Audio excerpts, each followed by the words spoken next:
सोलापूर जिल्हा परिषदेचे नूतन मुख्य कार्यकारी अधिकारी कुशल जैन यांचे जिल्हा परिषदेच्या वतीने उत्साहात स्वागत करण्यात आले।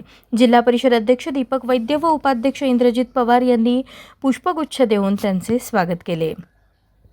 जिल्हा परिषदेच्या यशवंतराव चव्हाण सभागृहात नूतन जिल्हा परिषद पदाधिकारी व सभापतींसाठी प्रशिक्षण कार्यक्रमाचे आयोजन यशोदा पुणे आणि जिल्हा परिषदेच्या वतीने करण्यात आले होते।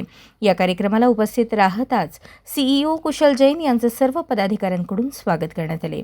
यावेळी यशोदा संस्थेचे उपमहासंचालक डॉक्टर मल्लीनाथ कलशेट्टी यांनी मी विकास यात्री हे पुस्तक देऊन जैन यांचे स्वागत केले।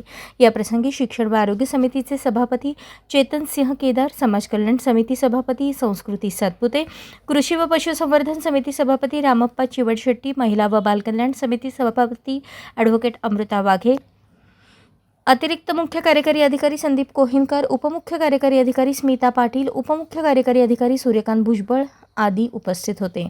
यावेळी जिल्हा परिषदेच्या सदस्यांनीही नूतन सीईओ कुशल जैन यांची भेट घेऊन संवाद साधत त्यांचे स्वागत केले। जनता राज्य न्यूज चॅनलला सबस्क्राईब करा, लाईक करा आणि शेअर करायला विसरू नका।